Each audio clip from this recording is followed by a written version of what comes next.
बात करेंगे इन बीमारियों में इस्तेमाल होने वाले डिफरेंट डिवाइसेस की, जिसके ज़रिए हम दवाओं को लंग्स में जहाँ पे इनकी ज़रूरत रहती है वहाँ पे बड़े आसानी के ज़रिए अपनी सांस के ज़रिए वहाँ पे पहुँचा सकते हैं। इसमें जो सबसे ज़्यादा कॉमन डिवाइसेस यूज़ होते हैं उसमें एक होता है रोटाहेलर। ये बॉक्स है रोटाहेलर का, जिसके अंदर इस तरह का डिवाइस होता है। इसको इस तरह से ओपन किया जाता है और इस तरह से घुमा के लॉक किया जाता है। फिर दूसरा मोस्ट कॉमन डिवाइस जो यूज़ होता है उसको हम लोग रिवोलाइज़र कहते हैं। इसको इस तरह से ओपन किया जाता है, इनके एरों को इस तरह से मिलना चाहिए जब हम ओपन करते हैं। फिर यहाँ पे कैप्सूल रोटा कैप्स डाला जाता है जो कि इस तरह से बॉक्स में आते हैं। रोटा कैप्स को डालने के लिए ये कैप्सूल निकाल के इस तरह से ये जो कलर वाला जो पोर्शन होता है उसको ऊपर रखना होता है। इस तरह से इसको डालते हैं और इसको इस तरह से क्लोज कर देते हैं जब तक वो क्लिक की आवाज़ नहीं आती है। उसके बाद हम मरीज़ को बोलते हैं कि पहले लंबी सांस जोर से छोड़ना है और फिर इसको होंठ से सील करके लंबी सांस अंदर खींचना होता है। फिर कोशिश करके 5 से 10 सेकंड तक सांस होल्ड करना होता है और फिर उसके बाद 2 से 3 बार लंबी सांस लेना होता है। मैं भी आपको इसको डेमोस्ट्रेट करूँगा।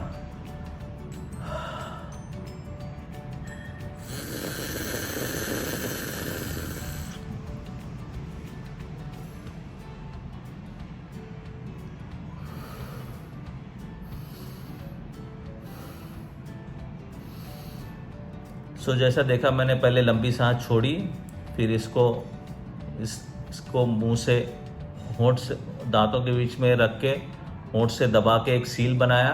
लंबी स्लो एंड डीप ब्रेथ लिया और उसके बाद 5 से 7 सेकंड तक सांस रोकी और उसके बाद सांस छोड़ने के बाद 2 से 3 बार लंबी लंबी सांस ली, ताकि जो भी मेडिसिन है पूरी तरह से कोशिश करके एक बार में हमारे लंग्स में चले जाए। अगर हमें लगता है कि किसी तरह से दवा थोड़ी सी बच गई है तो हम ये प्रोसीजर को रिपीट कर सकते हैं। अदरवाइज़ अगर दवा पूरी इस तरह से इस्तेमाल होगी तो इसको इस तरह से ओपन करना है जब तक ये दोनों एरो एक लाइन में नहीं आ जाते हैं और इसको इस तरह से टैप करके कैप्सूल को निकाल लेना है और इसको बंद कर देना है। सिमिलरली जो रोटाहेलर्स होते हैं उसके अंदर भी हम इन कैप्सूल को इस्तेमाल कर सकते हैं। ये जो यहाँ पे एक सुराख होता है उसमें इस कैप्सूल को डाला जाता है, लाल वाला पोर्शन ऊपर होना चाहिए। फिर इसको इस तरह से घुमाया जाता है, उससे कैप्सूल ओपन होकर नीचे गिर जाता है और इस्तेमाल करने का प्रोसीजर उसी तरह से है।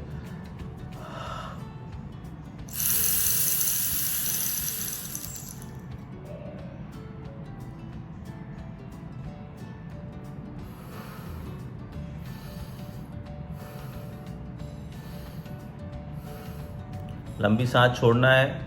इस माउथ पीस को मुंह में होठों के बीच में रख के होंठ से अच्छी से सील बनानी है। लंबी और गहरी सांस लेनी है, ज़्यादा ताकत से लेनी है ताकि ये रोटेट करे, इसकी आवाज़ आप सुन सकें।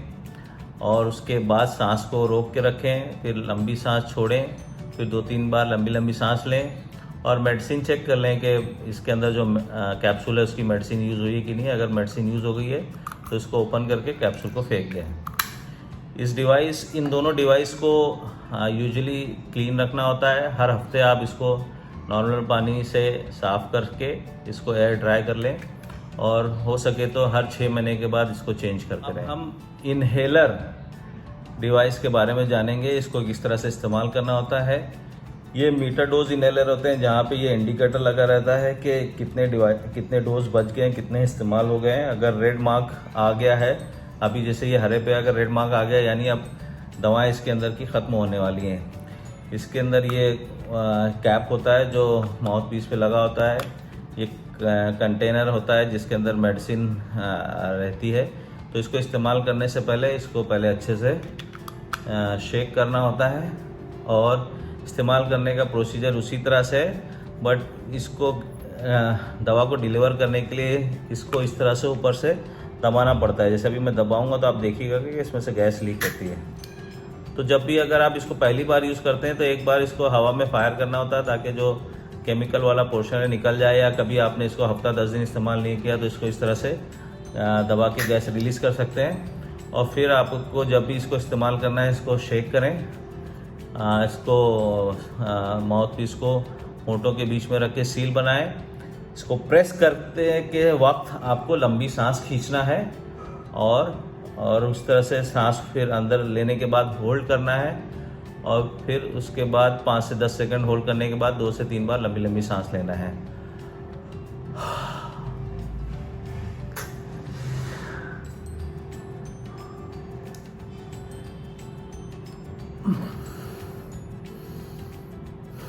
तो जैसे देखा आपने, मैंने पहले लंबी सांस छोड़ी, माउथ पीस इस पोर्शन को होंठों के बीच में रख के सील बनाया, प्रेस किया और उसी वक्त डीप सांस लेना शुरू किया और उसके बाद मैंने इसको बाहर निकाल के होंठ को सील बंद करते हुए इसको बाहर निकाला और सांस को 5 से 7 सेकंड तक रोक के रखा, फिर सांस छोड़ी और 2-3 बार गहरी गहरी सांस ली। इस डिवाइस में कोऑर्डिनेशन की बहुत ज़रूरत होती है। जब आप इसको प्रेस करते हैं तो उसी वक्त आपको सांस शुरू करना होता है।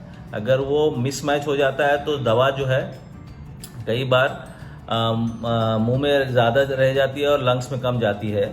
तो इस खामी से बचने के लिए, स्पेशली जो बूढ़े पेशेंट होते हैं जिनको ये सब प्रोसीजर समझ में नहीं आता है, उसके लिए ये ज़ीरो स्टैट स्पेसर डिवाइसेस होते हैं।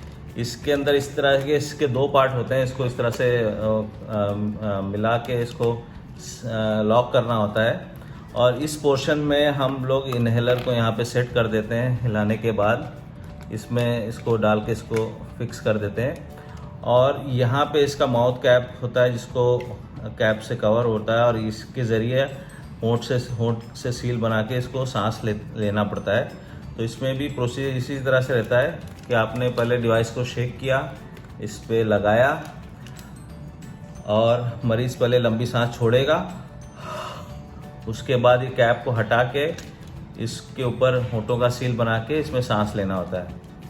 तो मैं आपको एक बार डेमोन्स्ट्रेशन देता हूँ।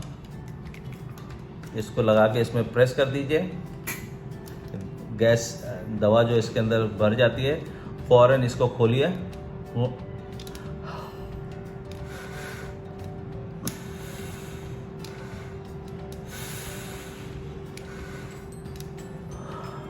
तो इसके अंदर एडवांटेज ये है कि चूंकि दवा इसके अंदर रिलीज़ होने के बाद इसके अंदर जमा है, तो आप इसके ऊपर से इसके अंदर से ही 2-3 बार सांस ले सकते हैं, जिसमें कोऑर्डिनेशन का इतना इशू नहीं आता है। और सबसे इम्पॉर्टेंट चीज़ ये भी है कि जैसे आपने इन्हेलर को यूज़ कर लिया हो तो आपको, या रोटा कैप्स या रिवोलाइज़र जब भी यूज़ कर लिया हो, तो चूंकि दवा का कुछ पोर्शन मुंह में लगा रह जाता है, इसके लिए हमें फ़ौरन सादे पानी से, गुनगुने पानी से या बीटाडीन सोल्यूशन से अच्छी तरह से गार्गल कर लेना चाहिए ताकि दवा का कुछ पोर्शन मुंह में लगा न रह जाए। अगर वो लगा रहता है तो कई बार मरीज़ों को मुंह में फॉरेन बॉडी सेंसेशन या टेस्ट का सेंसेशन प्रॉपर नहीं आता है और फंगल इन्फेक्शन होने के भी चांसेस रहते हैं। इसलिए हर बार जब भी आप इन्हेलर, रोटा कैप्स या रियोलाइज़र यूज़ करें, फ़ौरन आप माउथ को अच्छी तरह से क्लीन कर लें। बात करूँगा, ये एक नया डिवाइस है जो अभी इंडिया में कुछ सालों से अवेलेबल है। इसको हम लोग सिंक्रो ब्रेथ डिवाइस कहते हैं। इसके अंदर हमें कहीं से भी इस्तेमाल करने के लिए इसको प्रेस करने की ज़रूरत नहीं होती है। ये ऑटोमेटिक डोज को डिलीवर करता है। हमारी ब्रेथ को, इन्हेलेशन को या सांस लेने की जो सिग्नल होती है उसको डिटेक्ट करके ये ड्रग्स को ऑटोमेटिकली डिलीवर कर देता है। तो इसमें को हमें बस इस तरह से मुंह पे लगा के सील बना के ज़ोर से सांस खींचना होता है और ऑटोमेटिकली ड्रग्स डिलीवर हो जाती है। बट इसमें भी आप देखेंगे कि एक मीटर डोज यहाँ पे लगा होता है, जिससे मालूम पड़ता है कि अंदर कितनी डिवाइसेस यूज़ होती हैं। इसके नीचे एक बटन यहाँ ये रखा हुआ है। जैसे कि मैंने इन्हेलर में बताया था कि एक बार आपको पहले बार हवा में फायर करना होता है, तो ये उसी पर्पज़ के लिए इस तरह से आप ओपन करके यहाँ से पीछे से दबा के एक बार गैस को रिलीज़ करना होता है। फिर जब भी आप इसको इस्तेमाल करते हैं, इसको शेक करिए, माउथ पीस को ओपन करिए और सांस छोड़िए और सील बना के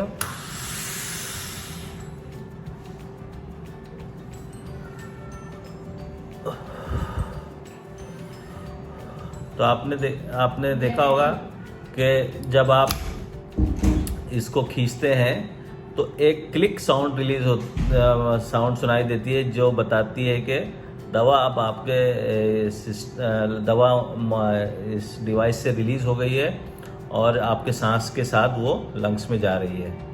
फिर इसको बंद कर दिया और जब आपको इस्तेमाल करना हो उसको सुबह दोपहर शाम जिस तरह से बताएगा उस तरह से इस्तेमाल करें। कुछ कॉमन मिस्टेक्स जो मरीज़ करते हैं उसमें कई बार मरीज़ों को ये समझ में नहीं आता है, ये पाउडर जो है ये इन डिवाइसेस के ज़रिए इस्तेमाल करने की चीज़ है। मरीज़ कई बार गलती से इसको सुबह दोपहर शाम खाना शुरू कर देते हैं, तो वैसा नहीं करना है।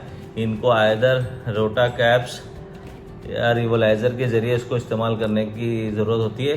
खासकर कुछ ये तो बॉक्स इस तरह के बॉटल में आते हैं तो बहुत आसान है समझने के लिए, लेकिन कुछ रोटा कैप्स जो है स्ट्रिप्स में भी सप्लाई होते हैं, तो उसमें खासकर मरीजों को काफ़ी परेशानी होती है, नहीं समझ पाते हैं कि ये डिवाइसेस में डाल के यूज़ करने की चीज़ है कि खाने की चीज़ है। तो इस चीज़ का बहुत इम्पोर्टेंट ध्यान रखना है। दूसरी चीज़, कई बार मैंने देखा है कि मरीज़ ये पंप लेते हैं और उसको इस तरह से इस्तेमाल करते हैं, एक साथ 3-4 बार दबा देते हैं, कोई सांस नहीं छोड़ा, कोई कोऑर्डिनेशन नहीं ले रहा। तो यही चीज़ है कि इसको कोई घाई में इस्तेमाल नहीं करना है। सांस छोड़िए, इसको मुंह से सील बना के लगाइए और प्रेस करिए और फिर लंबी सांस खींचिए। फिर इसको बाहर निकाल के होंठ को सील रखते हुए सांस को रोक के रखिए, फिर 2-3 बार लंबी लंबी सांस लीजिए। वो एक साथ 4-5 बार प्रेस कर देते हैं तो वो जो डिवाइस जो डोज एक बार में भी काम करेगा वही आप 4-5 बार भी मारेंगे तो भी उतना ही काम करेगा। उससे फ़ायदा सिर्फ ये नुकसान ये होता है कि आपका इनहेलर जल्दी ख़त्म हो जाता है। फिर आप बोलोगे सर मैंने लिया और ये 15 दिन में ख़त्म हो गया। इसके अंदर कम से कम 2 महीने का डोज रहता है। अगर इसको आप सुबह शाम इस्तेमाल करें तो ये 2 महीने तक चलता है, तो काफ़ी इकोनॉमिकल होता है एज़ कम्पेयर टू जब हम ये सब चीज़ें यही दवाएं यूज़ करने के लिए नेबुलाइज़र यूज़ करते हैं। नेबुलाइजेशन यूज़ करने का कॉस्ट एक रेस्प्यूल का कॉस्ट ऑलमोस्ट 30 से 35 रुपया होता है और दिन में 2 से 3 बार यूज़ करें तो 150 रुपया डेली का खर्चा होता है, और जबकि ये 400-500 रुपये में आता है और कम से कम अगर आप प्रॉपरली यूज़ करें तो 1.5 से 2 महीना चलता है।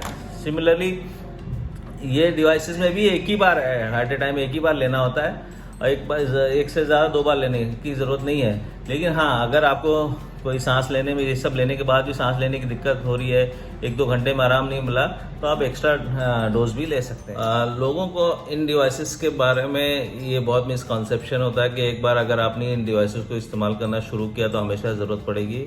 ऐसा नहीं है। ये डिवाइसेस भी बेसिकली लंग्स में ड्रग्स डिलीवर करने का एक तरीका है। जिस तरह से हम मेडिसिन खाते हैं, मेडिसिन पहले स्टमक में जाती है, वहाँ से डिज़ोल्व होती है, फिर लीवर में, फिर हार्ट में, और वहाँ से बॉडी के डिफरेंट पार्ट में डिस्ट्रीब्यूट होती है। तो ये टैबलेट्स के ज़रिए ये प्रोसीजर करने के लिए डोजेस को मिलीग्राम या ग्राम में देना पड़ता है बनिस्बत जब हम ये सब डिवाइसेस यूज़ करते हैं तो इसके अंदर माइक्रोग्राम में दवाएं दी जाती हैं, जो कि टैबलेट से 50 से 100 गुना कम क्वांटिटी में होती हैं। सो इसको हम लॉन्ग टर्म तक काफ़ी सेफली ले सकते हैं। फॉर एग्ज़ाम्पल अगर मैं बताऊं कि अगर आप एक टैबलेट इस्तेमाल करते हैं एक डोज खाने के लिए, तो इसको हम लोग अगर 2 से 3 महीना भी इस्तेमाल करें तो वो एक टैबलेट के बराबर है। कहने का मतलब ये है कि इन डिवाइसेस से हमें ये नहीं सोचना है कि हमें इसकी आदत पड़ रही है, हमें ये देखना है कि हम बॉडी में ये ही चीज़ वही दवा की क्वांटिटी इसके ज़रिए कम डोज में प्रोवाइड कर रहे हैं बनिस्बत टैबलेट्स के ज़रिए, और उसकी वजह से हमें बॉडी में उसके मेडिसिन से होने वाले साइड इफ़ेक्ट से बचेंगे। क्योंकि जब हम मेडिसिन लेते हैं तो बॉडी चूँकि मेडिसिन बॉडी के डिफरेंट पार्ट्स में जाती है तो वो बॉडी के डिफरेंट पार्ट्स में इफ़ेक्ट करती है। इसकी वजह से कई बार आप देखेंगे कि सिरप पीने से या गोली खाने से सांस के मरीजों को हाथ वगैरह कांपने लगते हैं, जबकि इनहेलर से ये सब प्रॉब्लम्स नहीं होते हैं। तो इसका इस्तेमाल करना सही है, और इसीलिए कहते हैं, स्लोगन भी है कि अस्थमा के लिए इनहेलर है सही। इन सब डिवाइसेस के साथ डिफरेंट बुकलेट्स भी आती हैं, इस तरह के पॉम्फलेट्स भी इन डिवाइसेस के साथ अवेलेबल रहते हैं, और आप इनको इस्तेमाल करने का तरीका वगैरह हिंदी, मराठी और इंग्लिश हर तरह की लैंग्वेज में लिखा रहता है। तो मेरा आपसे ये रहेगा, बोलना रहेगा कि आप ये सब चीज़ों को पढ़ें, और मैंने जो चीज़ बताई है, जो चीज़ें रह जाती हैं इसमें उसके बारे में लिखा रहता है और इससे भी आपकी अंडरस्टैंडिंग इन सब डिवाइसेस को यूज़ करने की बढ़ेगी।